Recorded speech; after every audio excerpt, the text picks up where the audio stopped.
All right, welcome back everybody to Starting with the Story. We have our boy Conner Cherland here today. He is a talented musician, and I'm really excited to have him on today, and hope you guys enjoy his story. So here we go. Here's Conner. Hello. What's Thanks for going having on, me. dude? How are you doing today?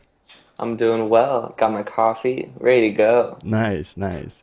Cool, cool. So a lot of the audience, they don't necessarily know who you are. So how hmm about you just start with saying like who you are and what's your story? Sounds good. My name is Conner Cherland, spelled share like the singer, land like the ground. Came out with a new album a couple weeks back called The Choices of John Still. It's a concept album about this guy, and you get to see some of his choices and some of his family members and the repercussions of his actions. So, worked with a band called The Mm, Rare Occasions down in Pasadena on that. mm. And I look super young, but I'm 26, and I'm 5'9" and 3/4. Nice. Cool, cool. There you So go. where did this all start? Like where was all the way back in the day? Where'd you grow up? Who are you? How did this come about from the beginning to now where you're producing albums and music? Yeah. Parents met on the volleyball court. Nice. They Love continued to play volleyball. volleyball. They made my sister, who was a volleyball player, then they made me, who was a volleyball player. And I did that pretty religiously from age 10 to 18. And on the side, really enjoyed music, listening to music. And I guess I always wanted to write songs. When I was 17, I started writing in a journal. And even then, looking Mm. back on those journals, it says, like, oh man, another day I didn't write a song. So lame. I'm like, okay, got it. So I guess I wanted to do that for a while. Yeah. And it wasn't until college in my senior year that I really started to get pushed into music and like really practicing guitar and practicing singing. Had my first vocal lesson at 21. Mm. And then when I left college, I kind of made a songwriting challenge for myself. I wanted 40 songs in 6 months, and chose the Whoa. best. Yeah, chose the best What? six out of that, and Oh, okay. um, and then made my. That's how I made my first EP. Was like practice writing songs a ton, pick my Mm-hmm. favorite six, put that in the first album. Mm. Did it again, and that's how the second album came about from the second set of 40. Mm-hmm. And then this album is another 40 songs later, but it's less an experiment about can I write songs and more um, a cohesive unit of songs that I think really play well together. Mm. Mm. All right, so there's a lot there. The first question was, where does the 40 come from? Is that just something that you just kind of pull from? And Ed Sheeran in some interviews mm, says 40. okay, I feel like it was Bruce Springsteen that said 60, but 40 seems like a good number. yeah, Noah Gunderson also says 40. mm-hmm. So yeah, a few people. It just gives you enough runway to. Gotcha. Right. And then, so right out of college, it seems like you went straight from college graduating and then going right into music. I was actually in tech. You're in tech, okay. Yeah, so I was building websites for property managers. Mm-hmm. I built 200 websites in 2 years, Okay. which that That's a was a lot. lot. That was a lot. Yeah, it really was. And then from that, while I was doing website building in the day, I Mm-hmm. would go home and I would songwrite. And then, like a few months in, I sort of had a goal of I really want to play these songs live, Mm. but I want to get paid for it. Mm-hmm. So my goal was to Makes get sense. paid for music one time. Right, right. So I booked a gig at a burger joint. Nice. And then at that burger joint, some girls saw me who work at a local barber shop, Mm-hmm. and they were like, "You want to play our Christmas party?" And Mm-hmm. then there, someone saw me and was like, "You want to play our Christmas party?" And Oh, then it that's just kind of awesome. snowballed from there Right. to the point where I had enough gigs that I could leave my current job, Wow. and yeah, and that's kind of where I've been for the last 2 years is Nice. continuing to build out gigs and get better at music and So, learning how to build a business of my own over here. so this is like your full time now? This has been my full time for almost 2 years, yeah. Awesome, awesome. So there's like that huge transition. There's a lot of articles I read on like Yahoo Finance and a bunch of websites about, leaving your full-time job to pursue what you love to do. And how do you How was that process, like transitioning from full time to actually having a sustainable income through your passion? I think I mean, I totally have a sustainable income Mm-hmm. through my passion. Um, and I think that the transition was probably I want to say like eight, Mm-hmm. maybe like month eight of that first year because I was working part-time as a musician, which meant that I only had enough work for a part-time worker. Okay. Yeah. Um, so I didn't have enough gigs to Mm-hmm. really fill up my schedule. Now I do. Like now I have a bunch. And I could always go for more in case anyone was watching. Oh, he's content. He doesn't need any Where more. are you based at right now? Santa Barbara, All right, California. so everyone in Santa Barbara that's listening, he's looking for gigs. Yeah, yeah. I'm always looking. Um, yeah, so it was in those first couple months that I was just reaching out to everybody, just Mhm. seeing who was going to take me because I had like two-thirds of the amount of gigs that I wanted. Okay. Um, and and then eventually they just started coming. I Mm. became more and more booked on Wednesdays and Thursdays, which was like the hardest. Like I had most Fridays and Saturdays always filled. Hmm. I just needed something on like Wednesday and Thursday night. Yeah, yeah, yeah. Usually, it's very rare that a Monday night or Tuesday night gig happens. I'm Hmm. always happy when they do, Yeah. but that's it. It rarely ever happens. Gotcha. And Yeah. so I was watching a few of your videos on Instagram and some Mm. on your website and on YouTube and whatnot. And it seems like your gigs or venues that you go to, it's more of like an experience. It doesn't really seem like you're the singer and then there's the audience and they just kind of watch and listen. It's like you guys interact together. So can you talk a little bit about how you came to your performing style, I guess? Yeah, yeah. One quick caveat on that. I do, in order to make a lot of money Hmm. playing this, I do a lot of like background music gigs. So Ah, a okay. lot of like that part of the job is not as glorious, Right, right, but right. and it's not as interactive, which is like harder for me because Yeah. I really love interacting with people. That's Yeah, one of those my videos really seem like that's your home. That's where you feel right. best. It is. It is. It's a really cool spot because I've always kind of been a ham. Like every little kid, I'm not gonna say every little kid. Lots of little kids really dig attention, Hmm. and That is true. yeah. And when I was young, I was always trying to get that attention by being really silly. Mm, And then when I became an adult, I was like, okay, there's a level of silliness where they stop respecting you. yeah. So how do you mix the like stoic with the silly? Yeah, I'm And trying to figure that out too. yeah, have you ever gotten to watch the Milk Carton Kids? They're No, a never even folk heard of duo. that. So Milk Carton Kids, Hmm. Milk Carton and Kids. they if you watch any like hour long um, concert of theirs, you'll Hmm. get to listen to their stage banter and you'll get really familiar with their pacing of Oh, jokes. okay. Hmm. And I think that their style really helped influence me. Shaky Graves is also someone who really influenced me Okay. when it came to like stage presence and stage banter and being Hmm. a comfortable person in front of others. Right. Uh, but I think I'm always under the impression that people like one of the big pieces of feedback I always get is Hmm. like, hey man, a lot of these other people they are like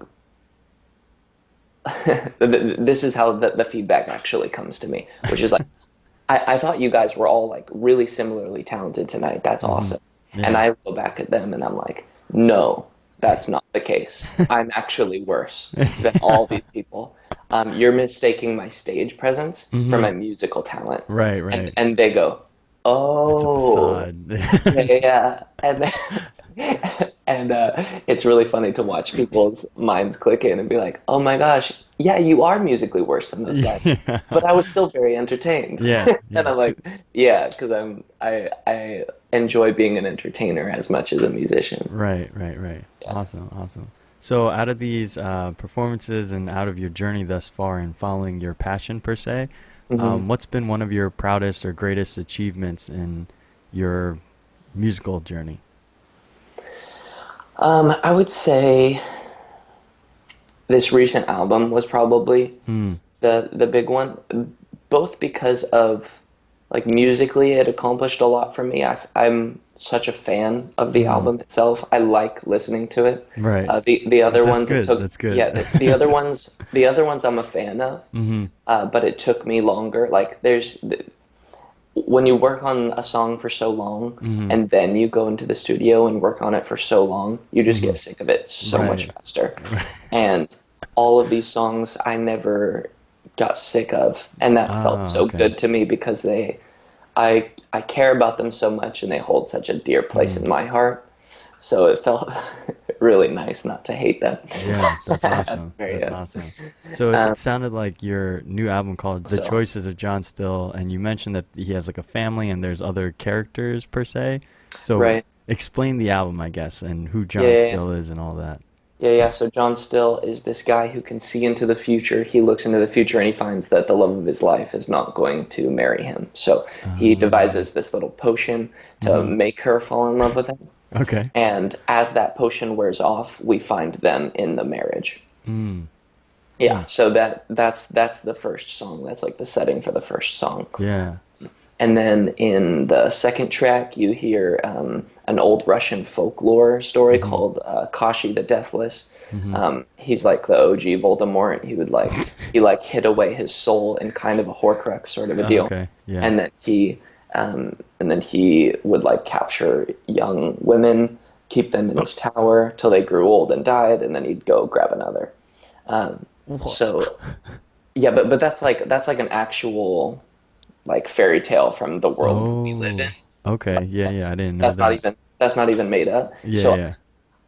I think it's a really interesting way to blend current fairy tales with something that I'm writing, like a piece Mm-hmm. of my fiction. Mm-hmm. Because if you heard as a little boy about like, oh, there's a way to like live forever and steal young chicks, I'm sure you would grow up pretty jacked up. Yeah. Which Probably wouldn't like be the right best now, person. yeah, right now we're living in a society that like is being like, oh man, maybe some of those stories we told weren't super helpful to young men. Mm. Yeah. and uh, and I'm It's yeah, I'm hoping to kind of show what happens when that's your role model. mm. So that's the second track. Third track, you meet his daughter Emily. Emily. So the third track is called "Letters from Emily." She's writing a letter to her former Mm. love. Um, Track five, you're hearing his letter back to her, and Mm-hmm. track six is a lullaby, uh, Mm. sort of in this same realm. Wow. Yeah. Awesome. So were all these just ideas that kind of popped in your head while you were journaling, or it Mm. sounds like you got some inspiration from actual folk tales and whatnot? Yeah, yeah, yeah. One of my buddies was reading a sci-fi book Okay. where the whole human history was contained within a single tapestry, Hmm. and I thought that that was such a cool Yeah. concept, and so that's one of the things that I really pulled inspiration from. So Mm. in the third song, "Letters from Emily," she describes the ability to see a color and length predefined, meaning like one of those threads in the tapestry, like she's able to understand how the tapestry is woven, so she's able to Mm. understand the future, just like her Huh. father is able to understand the future. In the sixth song, it's called "For the Weaver." Okay. I liked the idea of this god character being referred to as the Weaver, Hmm. like whoever wove the tapestry in the first Yeah. place, and then Yeah. other people being able to read it. So the sixth song is like a drinking song for it, like like teaching. Like I've always wanted to teach my kids how to drink. I I just think that it's a really important thing, and Mm-hmm. most people go way too far into it. But Mm. I really value alcohol. I value Mm. its role in our society, Mm-hmm. and I would like one of the lines in the song says, "Pour out one for the weaver and one for me," meaning Mm. like remember your God, remember your family, and then Mm. drink it up.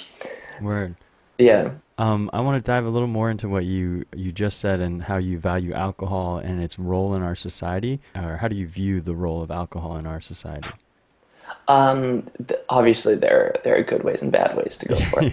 Yeah. I have a few friends who are bartenders. There's one Mm, bartender here in town who is hands down the best bartender I've met in my uh-huh. life, Yeah. and he like the kindness and the like kindness mixed with pouring someone's drink for them and making it very tasty. Mm, He uses a lot of really fresh ingredients from the mm, farmers market, mm, and he will help you de-stress from your day. He will mm, talk about your day with you, mm, and he will serve you some alcohol, and mm. it just like helps take the edge off. Right, right. And I really appreciate that. Like I think drinking alone is one of the saddest things. I like do Mm-hmm. it sometimes just to like chill out, but like Right. when you're really sad and you go to a bar and a Mm-hmm. bartender's really nice to you and he like serves you some alcohol and he's like continuing to like de-stress with you while he's Right. like taking the edge off with the alcohol. Mm-hmm. I'm like, well, that's just therapy. Like Yeah. that's like Mm. actual community being built. I'm like, Mm-hmm. that is if there's ever a way to do it, Mm-hmm. like Yeah, that's the way. 100%. Yeah. I resonate a lot with that just because I believe that drinks and cocktails and stuff, they bring people together, you know? Hmm. I always say that in college, my roommates and I would plan like, all right, Thursday night at 9 p.m., I'm going to make cocktails. And long and behold, 9 o'clock shows up. They all come. We all Yeah. talk about our days, have a drink, and then we Yeah. all just go on about the rest of our days and you don't have to stay or whatever. So I Yeah. really resonate with that. So I appreciate your insight on that. That's really cool. Yeah, it's huge. It has a lot to do with hospitality. Like Mm, mm-hmm, when, yeah, because like you having your friends over mm-hmm, for like, and you are making them cocktails, mm-hmm, that's like a very kind thing to receive. mm, So it mm, like, to me, if like someone was to invite me over for cocktails and was making me a cocktail, I would mm-hmm. feel very just loved by that person, Yeah, or yeah, at I least like paid that. attention to. Yeah. Mm-hmm. Nice, nice. So aside from music and cocktails, I always like asking people like what do they do for themselves? So like what do you Mhm. do for you? Yeah, well, so I'm in kind of a season of just like doing something for me, Yeah. because back in April, um, that was when I started to feel a little bit tired and Mm-hmm. was like, well, I have to finish recording this album. Right, Um, right. and then after like finished recording this album, I was like, well, now I have to go on tour. It's June, Mm. so like June through July was touring, and That's then pretty cool. and then I had to get ready for the album release. So like Mm. between July and You're just on the September. grind. Yeah. Yeah, I was just on the grind for like, and I was like tired back in April, but I Mm-hmm. continued to just like press on. Right, And right. then Jeez. finally when the album release came along, I was like, I need to do something that's actually for me, Mm-hmm. like actually calm and like has less to do with work because like 100%. everything has been 100% work recently. Mm-hmm. So I bought the Nintendo Switch and I Legend of Zelda Breath of the Wild because I was like I need something so fun Mm-hmm. that it'll actually make me forget about my work. Yeah. That's And good. it has been exactly that. Like I don't have a Awesome. television in my house, so I Mm-hmm. only have the console, and that has battery Ah. life of like just under 3 hours when you Mm-hmm. play Breath of the Wild. Mm-hmm. So it gives me like a Oh. 3 hour span of the day Like a where I'm window, yeah. yeah, where I'm like I can just play it and go into it, and then when the battery's up, I Hmm. just put it back in the charger and I can go back to work. Hmm. But those 3 hours otherwise, they would just be all work Right, again. right. And that like I'm trying to remember to focus on resting for like this half a month. Hmm. Yeah. So are you resting for, is there like a new project on the horizon or like I mean, another? there's always a new project on the horizon, man. Like I was Yeah. just recently asked like, well, what do you want to do in the next 9 months? And I was Hmm. like, Sleep. man, I guess I'm gonna come out with another album in the next 9 months. But Yeah. that felt very tiring for me to think about right now. Yeah. Yeah. I am I just released a thing, and I'm still just working on promoting this thing. Like, Hmm. still reaching out to a ton of podcasts, still reaching out to a ton of places to get it placed. Hmm. And uh, yeah, so for people to think about the next project, I'm just like, Right. well, You're have still to here. we still have to keep this going, Hmm. and then we can work on the next thing. But Hmm. like distribution is so important, and I need to be Hmm. spending like yeah, I need to just continue to focus on distribution for the next couple months 100%. here. Yeah. So you kind of touched on it right there, but what are some of the biggest struggles and obstacles that you've been facing since releasing all of your albums, and in particular this one? Yeah, when you are an unknown artist, an unsigned unknown artist, Mm-hmm. and I hope to remain unsigned for a bit, but I hope to remain unknown for not much longer. Because what you lack at that point is credibility. Mm. So I can send people a link to my Spotify for like one of my songs if I'm like, hey, I think you'll really like this song. Mm-hmm. Um, but I lack credibility in those situations. So Mm. they're looking at me extremely skeptically Right. and Very saying, hesitant. Mm. yeah, and they're like, well, it's probably not good. That is their first that's their first assumption. Like Yeah. imagine any friend of yours who plays music and he's like, dude, you should really listen to my new stuff. Your Yeah. initial reaction is sure. Not like, ooh, I can't wait. It's Yeah, it's like, more of like you're my friend, so I'll do it, but right, right.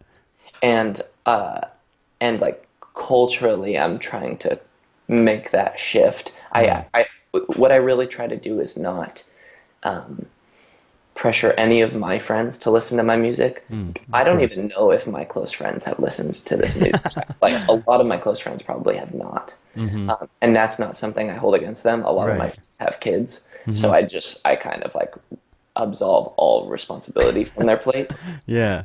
But I try to meet as many new people as possible and continue Mm. to like without any backstory on me, just be like listen to the new stuff, and Mm-hmm. I'm constantly reaching out to people to get them to Awesome. listen and um, feature my songs in their video blogs and stuff like that. Mm-hmm. Awesome. Cool, cool. So aside from your struggles and obstacles you face with your music, what have you personally struggled with throughout the whole process, I guess?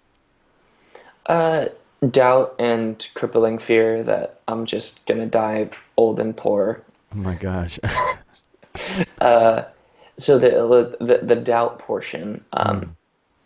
the it's always a question of is am I going to write another good song? That's Mm. always a good question Right, right. because it's always such a good question and it's such a stupid question to ask yourself Mm-hmm. because after the 40th song, I thought I had nothing to write about. Right, right. I'm 80 songs later and I still feel like I have nothing more to write about. Yeah. But that's just because, like, when the well is dry, you just think there's nothing down. You Yeah. just think that there's no water down there, but Yeah.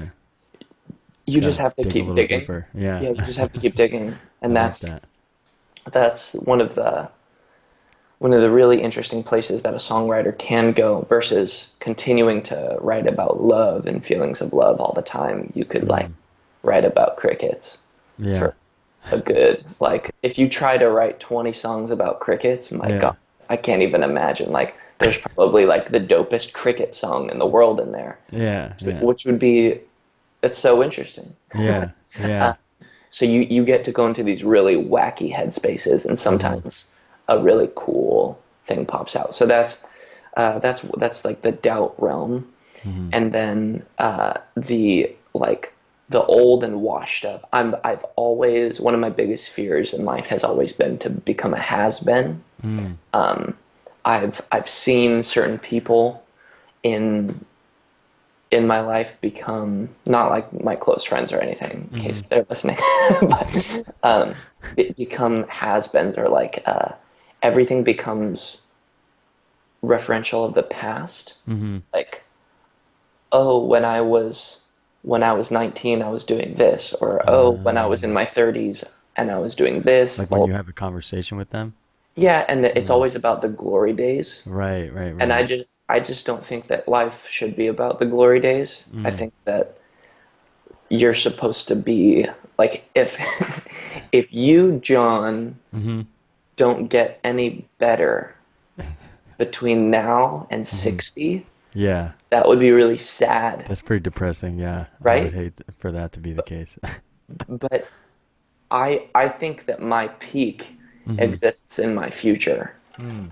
And And I think that there are ways to compartmentalize that and say Hmm. like physically you will reach your peak in your 30s. Hmm. That's physically true. Like Right, right. mentally, I hope you reach your peak like on your deathbed when you're like, Yeah, oh, I think I get it all, and then you right. die. Yeah. Like, so I would hope you continue to ascend, and that's what I'm hoping to continue to do is like Mm, continue to ascend, like in my mind and in my ability to play music and my hmm. ability to problem solve. Right, right. And um, yeah, so when I think about it in that way, I'm like, oh yeah, it's really easy. I'll just continue to learn stuff. But like in the day to day, like Hmm. that's such a struggle because I'm like, you don't see a change day to day Right, in right. yourself. You're like, I'm stagnant. I'm Hmm. crap. Yesterday I was crap. Today I'm crap. I'm forever crap. Yeah, yeah. And then what will my kids think of me? Right. Yeah, And so dude, that that's a big thought. What are the kids gonna think, you know? yeah, yeah, That's really interesting that you say that because it is really hard in the day to day to realize if you're growing or not unless you have like the outside perspective or if you right. personally just take a step back. Um, well, you know, I feel like you'll be ascending, so I hope you don't fear that too much. I appreciate that. Yeah, Yeah. of course. How's your perspective on the world changed as you've released more and more music into the world? I feel like when you release music, you release a part of like who you are to the world, and I feel like your perspective may change along with that. Yeah, yeah. I'm totally cool with my perspectives changing. Mm-hmm. I think of my albums more as journals and Mm. less of uh, perfectly defended arguments for my philosophies on the world. Mm. They don't need to be that. All I Right. want them to be is a representation of me now, Mm-hmm. and I want them to be a clear and honest representation of me Mm-hmm. currently as I am. Mm. Because it I like if I that. needed to be right, Mm-hmm. that would be a very different conversation, Right. and they would be very different songs. Like the majority of the songs I wrote on my last album, the one before, were about like it was called Tall Tales, just like a whole bunch of stuff that I had heard when I had grown up, Mm-hmm. but it turned out they were just tall tales; they weren't true. Right. Right. So that it was a lot of me dealing with those older philosophies, and Mm.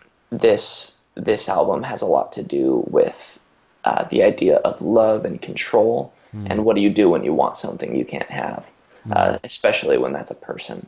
Yeah, they're more so about my journey than like clearly laid out truths. Right. 100%. Yeah. 100%.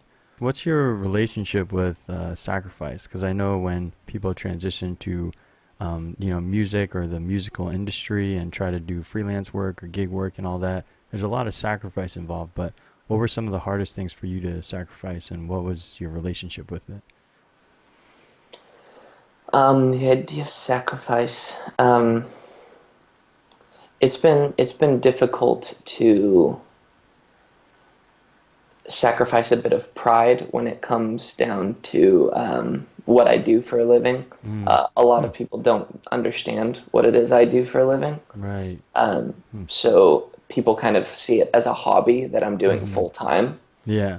versus actually learning a business and growing it. Mm-hmm. A lot of people don't understand that I'm just going to be busy most weekends out of the year. Mm. It's going to be really hard to hang out with me on a weekend. Mm-hmm. And if you wanted to hang out with me, it would need to be probably at a lunchtime Right.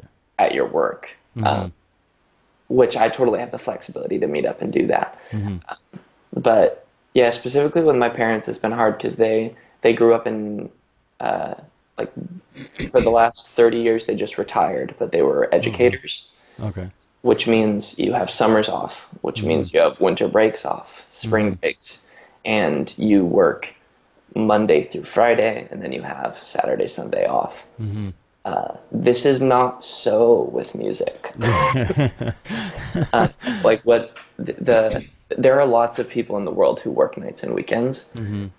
I don't come from a culture of nights and weekends, so a lot of the people that I hang out with don't understand that, Mm. and Yeah. I there's can just see been a that for lot sure. of conversations around like from their perspective, especially since a lot of them don't consume my music on a regular Mm-hmm. basis, like the the idea of like, well, your music kind of just takes you away from us. Like it's Mm, cool that you're doing that, but like it just takes you away from us. And mm, I'm trying to like always articulate, yeah, this is what I'm doing. This is why I'm doing it. right. Yes, I'm going to continue doing this Mm-hmm. um, until I think I shouldn't anymore. Mm-hmm.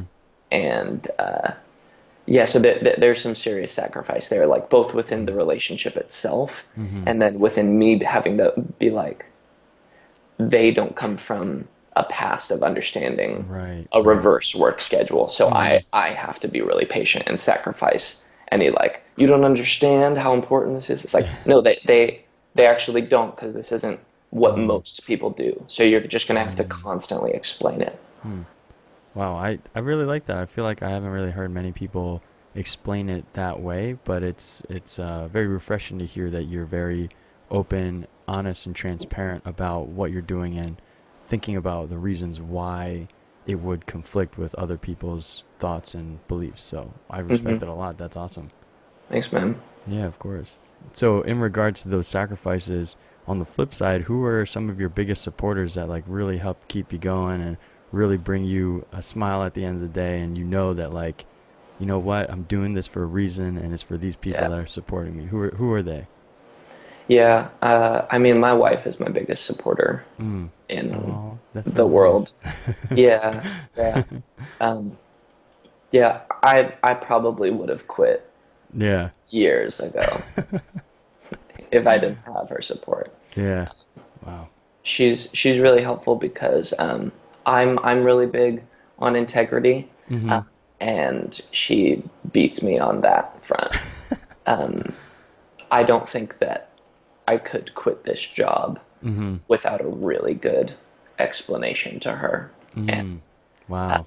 a lot of the time when I'm feeling really down and a Mhm. lot of things keep beating me up, I have a lot of reasons to quit, and none of them are actually good. Mm. They're all really weak, and they're all just momentary. Mhm. And it's really nice to have someone in your corner who's able to say, no, that this is like what they're saying is wrong, and Mhm. you know that, right? Yeah. And me Yeah. being like, yeah, I do know that. Mhm. And to have someone there on the day to day to be Mhm. able to remind you, like, Yeah. even when you can't see it, to be able to say, Mhm. like, remember Yeah. that this is why you're doing it, and we've been like, yeah, my bad, okay. Yeah. That's awesome. Just watching and listening to you talk about that, like it just amplifies what you're saying because you can already just see like the joy that she brings you and the actual true support that is really there. So that's really Yeah, awesome. I'm really glad you have that, man. That's really cool. yeah, me too. That I don't think that I would do this job if I weren't married, Mm, especially. I think that mm, mm, a lot of specifically like men who are singer-songwriters mm, will end up traveling around on tour and find like really supportive women after like really supportive woman, and they'll continue to like mm, date these and continue to move around, but to have the same person mm. is so clutch, because then you don't only get the support, Mhm. but you also get the like you get challenged by that person. Right, And right. to have someone by your side and be like, no, you're really good in these areas, but you're being selfish here. Mm, And like that is clutch, because like again, I hope to continue ascending. mhm, And in order to do that, I need people around me who are mhm, able to be like, yeah, you're killing it in this area, mhm. but not this area. And that also speaks a lot to like the consistency too, like having the same person there. They have Yes. seen you before, during, and eventually after. So Hmm. having that perspective is, I'd assume it'd be super, super crucial to Yeah. your ascending. Yes, I agree. Hmm. Nice, nice. So what is something that you feel that people in general aren't doing enough of?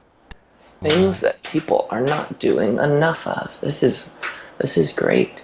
Um, I would say, oh, this is such a good question.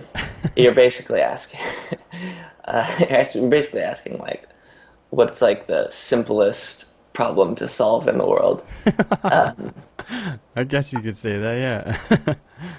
I would say, hmm, financially supporting, like financially and emotionally supporting people in your community that you care about Mm, who don't have the tools or resources they need. mm, So recently I was thinking about this when it comes to like specifically the role of government in mm-hmm, the world. Like um, we like the government gets so much power mm-hmm, over like who gets health care for these reasons, who gets mm-hmm. what insured, etc. But recently, a friend of mine just got diagnosed with cancer, and I heard about it through Facebook. Oh man, And sorry to um, hear that. Goodness. and yeah, so her boyfriend or husband, I'm not sure at this point, Mm-hmm, um, he so he like put out this post, and they're just like such a like loved group from my high school and like growing mm-hmm, up. Like we're all mm-hmm, from the same place, and it was so cool to see the donations. Like they needed like mm-hmm. $25,000, and Yeah, they're at like $36,000 right now. yeah, mm, And I was like, well, like, and the reason why they did that fundraiser was because it wasn't covered by insurance because of right. some law. And I was Mm-hmm, like, well, it was joyful for me to give money right, to right. them. Like I saw that they were at like 36,000, and I wanted to give more money because I'm like, yeah, that's a homie. Like that's Mm-hmm. my homie. And Yeah, that's the if boy. Yeah, if a homie needs money, you send a little bit. And yeah. if like everybody who cares about you sent you Mm, 20 bucks on a day, mm-hmm, you would probably be able to pay that bill. Um, right, and right, of course, there are like freeloaders in that situation, but mm, you know who's a freeloader and who's not. right, right. Um, and I want more of that. I just feel Mm, like if the world was full of more of that, there would yeah, be like way less depression, like way less debt, right. and you could really do some damage together, which would be great. Yeah, that's just like a lot of love for people, you know? I like that. Yeah, I like that yeah. answer a lot. So on the flip side, what do you think people are doing too much of now? Hmm, hmm, hmm, hmm, hmm. I learned the phrase stunting. Stunting? Yeah, stunting, Could as you? it's said. Oh, okay. I think I've Uh, heard that before. yeah, Can yeah, you yeah. explain for the So, audience what stunting is? yeah. It's like putting on a front. Okay. Um, and a lot Mm-hmm. of it is like putting on a front of wealth to Mm. impress someone. Mm-hmm. So, um, what I'm trying to do is the reverse of that, Okay. which is like, hey guys, I all like my big aspirations is to average like 60 to $70,000 a year. Yeah. That's like, so just so you know, like I'm Yeah, not that's the looking to, goal. yeah. I'm like if I strike gold and somehow like come out with a hit and it makes me a Mm-hmm. ton of cash, like I'm all about that. Sounds Yeah. great. But um yeah, so I'm trying to be really front about like my finances anytime Right. somebody asks. Um I I think that clothes have a lot to do with it. I think Mm-hmm. um in general, being honest, like the reason why people aren't vulnerable with their Mm-hmm. friends is because they're trying to act like they have it all together. Because Right. being weak in an area is like stigmatized when Mm-hmm. I don't think it should be. Right. Mm. If I you're like weak in that. an area, you need help. Yeah. Like you go to the doctor. Like, and I think that that's what good friendships are for, is Mm-hmm. to be able to say what it is you're bad at and work through it together. Mm. Yeah, and I think that a lot of friendships don't end up being that Mm. because you're wanting to maintain this really good facade of who you are versus Right. actually being known and Mm. possibly rejected for who you really are, which Yeah. I think that's the best kind That's of scary. rejection you could ever Yeah. experience because Mm. then you know like okay, I'm never going to go back there. Yeah. Yeah. But otherwise, you're just stuck in this weird like little purgatory space. Right, right. So, do you feel that you're in touch with yourself in the sense of like you know your thoughts, you know who you are, you're very confident in the position you're in, the person that you have become? Would you say you're pretty in tune with yourself? Yeah, I'm pretty in tune with myself to my detriment sometimes. Yeah. Like, uh, yeah, recently, like, I'm just gonna keep while I'm saying I'm not gonna be stunting. Uh, Recently, my parents sold my childhood home, Oh, and okay. which is fine. That's a house that they own. They can Hmm. totally do that. They're Yeah, for retired. sure. They're allowed to do that. Yeah, of Um, course. but it's just been affecting me way harder than Mm, I wow. had anticipated. Hmm. And multiple times just this morning, I've Hmm. like, and it's happened multiple times before, I like woke up crying from a Oh, dream wow. of Yeah. like me being in that home and like talking to somebody and being like, why aren't you more sad about this? Like, Yeah. this is your last time in this place. And then Hmm. like crying in the dream and then waking up crying and then being like, oh my gosh. Like, Yeah. being like, man, I feel really sad about this, don't I? But Yeah. like in the day, I don't Hmm. express that very much because Right. I don't think it's so big of a deal that it Hmm. needs a whole bunch of spotlight on it. Hmm. Hmm. Like no one abused me in this situation. No Yeah. one it's not something someone did Yeah. wrong This is by more of us. like a personal thing, like with you. Yeah. Yeah, Hmm. yeah. And so it's very interesting and I think very helpful for me to I've been writing down a lot of my dreams and Hmm. it's been really helpful to be able to process that and kind of like grieve it Hmm. on the sleeping hours Right. versus Right. the daylight hours with a whole bunch Hmm. of people around. I feel like I have been grieving it a ton because Hmm. there's nothing I can do. It's sold. Right. It's gone. Yeah, it is what it is. Yeah. So now it's just like how do you learn to grieve it Hmm. and like even before like moving on, just like how do you practice grieving it? And Hmm. yeah, so all to say, I'm I'm so in touch that I spend 8 hours a night grieving. Yeah. Well, hey, I respect the honesty, and Yeah. I think I'd be pretty upset too. My parents still live at the house I grew up in, so I Yeah. guess that's good. But yeah, I could see that being that could be pretty tough, depending Yeah, yeah. on your experiences there. Yeah, Uh, depending if you had a good childhood. If you had a yeah, bad childhood, I'm sure it feels great, but yeah, my yeah. childhood rocked. Nice. What do you think are some of the greatest moments in your childhood that really affected who you are and how you've been able to navigate following your passion against all odds, if you would say they're against all odds? Sure. The what are some highlights of my childhood? Highlights. I mean, when I was 15, I got to win CIF for volleyball, which was really cool. Oh, wow. Cool. Um, yeah, it was we had a team of 9 guys, Hmm. and volleyball you need 6 on the court, Six, yeah. and it was like, yeah, we won, and our school had never won before, and Hmm. like 2 years prior, we had never made it out of the first round of CIF, let alone like Jeez. win the championships, and Hmm. um, it was so cool to be a part of that group of guys, and it was so Mm. good to have something that felt like success and like citywide was kind Right. of a success. Yeah. And it was just cool to be known for something at that Hmm. age. And it gave me a huge head. That was the bad part. But yeah, I'm really grateful for that experience and Hmm. for those friendships because those are still like a lot of them are still really close friends. Right, right.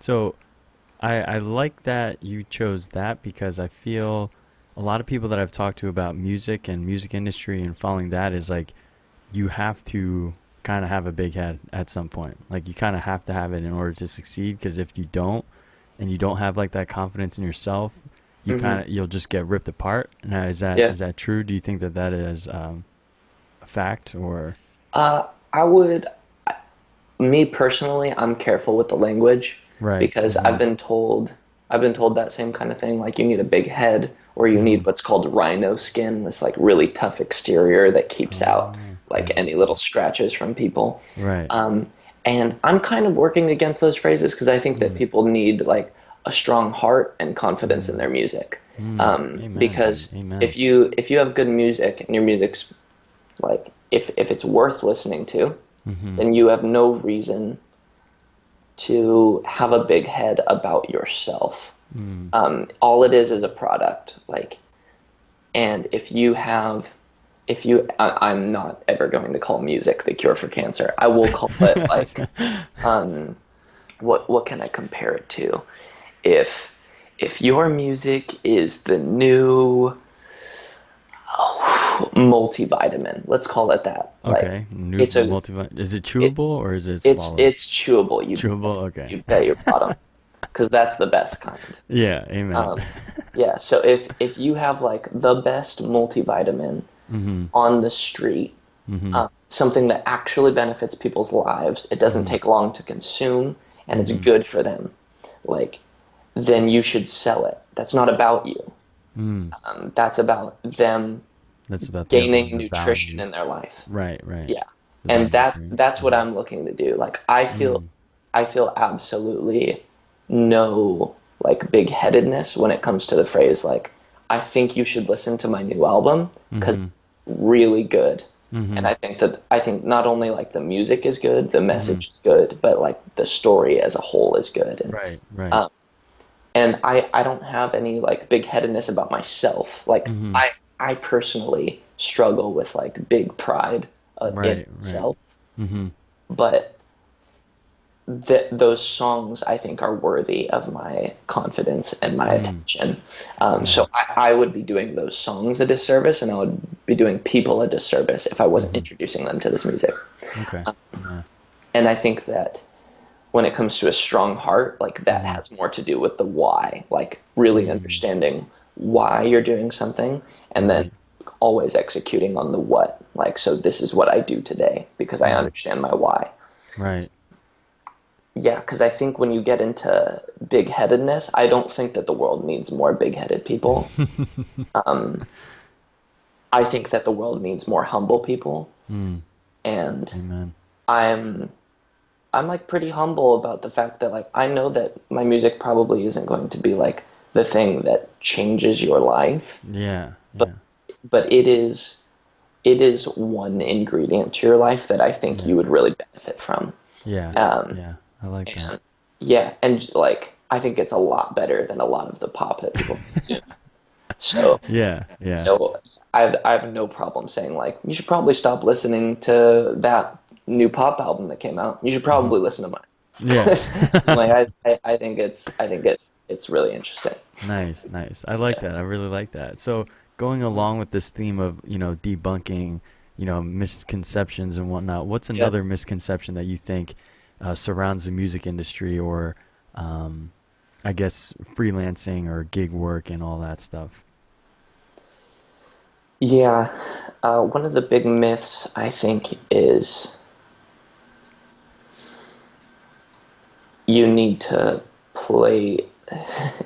One of the big myths is I think what you're worth.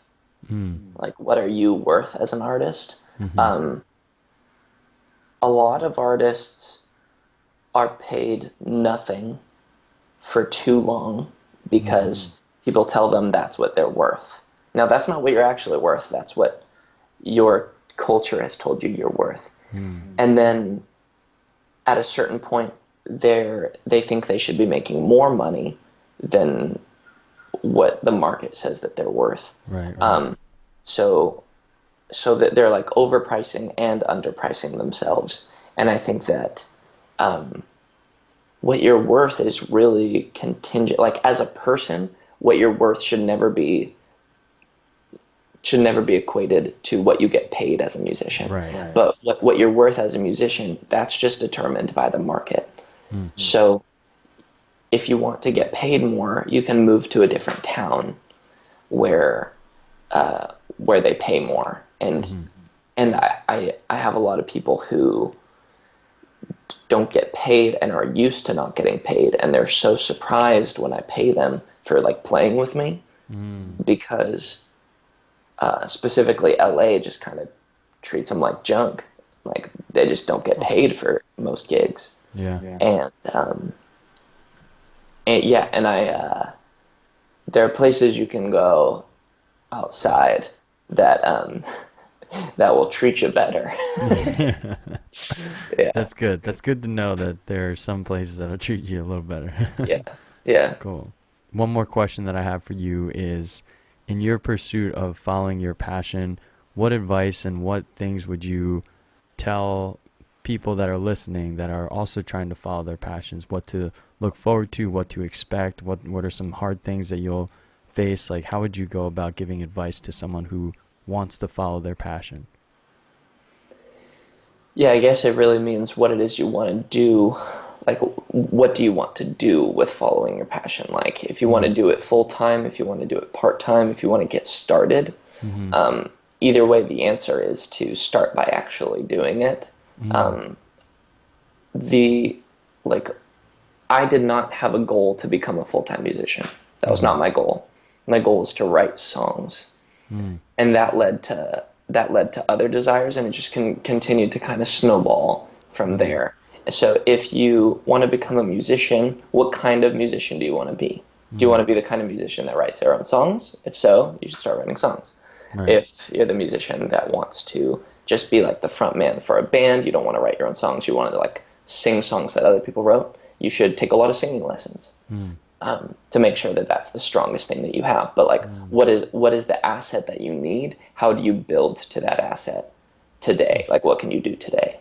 yeah. Um, yeah, with vocal coaches, you typically have to like try them out for like a couple lessons, and you'll Mm, probably lose like a couple $100 just by like continuing to try out new vocal coaches until you find what mm, you like. Um, and even with writing, like, if you can just write down, just like jot down ideas that you have in a day, uh-huh. That's a that bug, sorry. yeah, that's all good. Uh, that's incredibly helpful. Just having a Mm, notepad to write down phrases that you catch throughout the day, so that when mm, you do go down to write, hopefully in the future, you'll have a ton of ammo stacked, and then you mm. can just start firing them off in your writing. Awesome. Cool, cool. Well, you heard it. You heard it here, everyone. That's how you follow Yeah. your passion. All right. So it looks like we're coming to the end of our interview. I always like to close out with three questions that I ask everyone.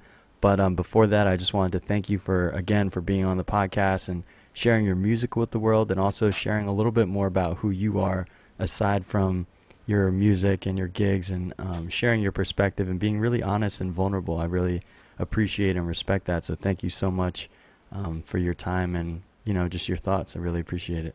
Yeah, man. Thank you for your time. Thanks for getting back to me. Yeah, of course, man, of course. So we got three more questions. Are you ready for these I'm questions? ready. All right. First question is, what's been the favorite chapter of your life?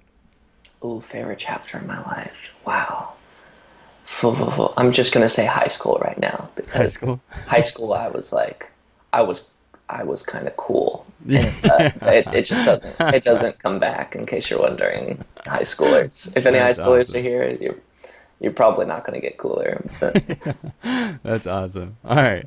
If you had to give a title to the next chapter in your life, what would you title that? once more into the brink. Wow. I like that. That sounds really good.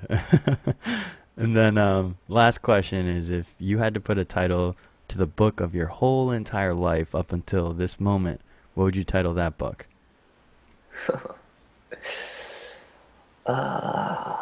Ooh, that's fun. We like to have fun out here. Yeah, yeah. The first thing that came into my mind was shits and gigs.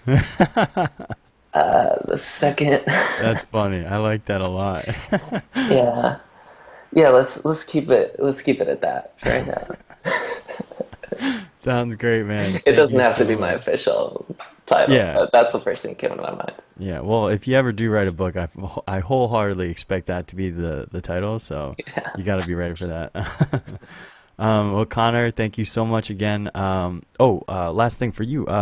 Where can people find you? Where can people find you, connect with you, listen to your music, figure out more about you if they want to do all that? Where you can shout out or Yeah, whatever. best places to listen to me are Spotify and YouTube. As long as you Hmm. can spell my last name, share like the singer, land Hmm. like the ground, you'll be able to find me. Cherland. That's correct. Ah, And if like to connect with me, Instagram is the best way. Email. But definitely Instagram also at Conner Cherland. Hmm. Cool, cool. Well, Yeah. Connor, thank you so much. It's been a lot of fun, and I really appreciate it, man. Thank you. Yeah, it's been a pleasure. All right. Stay safe, stay you, man. Will do.